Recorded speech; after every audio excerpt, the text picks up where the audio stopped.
আসসালামু আলাইকুম। Hello guys. একটা হাদিসের কথা মনে পড়ল। এক ইমানদার ব্যক্তি, উনি ৫ ওয়াক্ত নামাজ পড়তেন, তাহাজ্জুদ পড়তেন। পাশাপাশি সব ধরনের ইবাদত উনি করতেন এবং সব ধরনের ইবাদত উনি করতেন।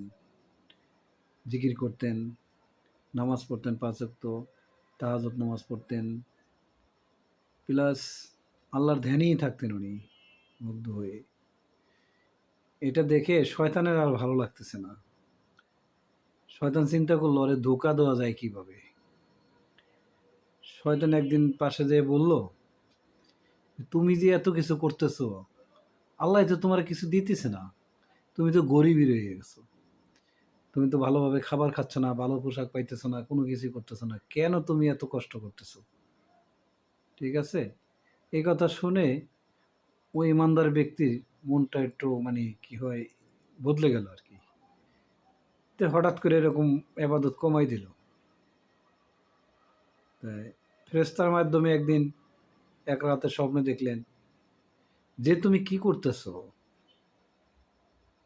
তুমি আজ নামাজ পড়লে না, তুমি আজ জিকির করতেছো না, কি ব্যাপার?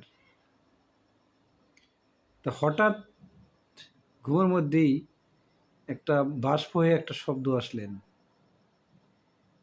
যে, তুমি কি চাও? দেখো তো, আমি যদি না চাইতাম তাহলে তুমি এই যে আল্লাহ বলছো, দ্বিতীয় আল্লাহ বলার মতো শক্তি তোমার থাকতো না। এটা কি তোমার বড় পাওনা না? এর চেয়ে কি পেতে চাও?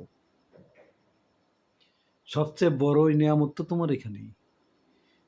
আমি যদি তোমার বলতাম একবার আল্লাহ বলছো, দ্বিতীয়বার আল্লাহ বলার মতো সুযোগ তোমার নেই।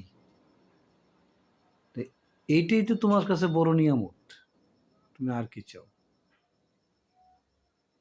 এই কথা শুনে লোকটা ভাবলো, আসলেই তো তাই। আমি ভুল করতেছি। আল্লাহ যদি চাইতো তাহলে তো আমরা এইটাই পারতাম না আমি। তাহলে দেখেন, আমরা সাধারণ মানুষ, কই যে আল্লাহ আমার এটা দিল না, ওইটা দিল না, এই দিল না, সেই দিল না। আল্লাহ কি দেয় নেই আমাদেরকে বলেন? সঠিকভাবে নিঃশ্বাস নিতেছেন, সব কাজ করতেছেন, সব কিছু পাইতেছেন, খাবারও খাইতেছে, আপনাদের না খাওয়াই রাখতেছে না। তারপরও আপনাদের মনে কত আকাঙ্ক্ষা, একটু ভাবুন। আল্লাহ কি আপনাদেরকে দেয় নেই? এখনো সময় আছে ভাই।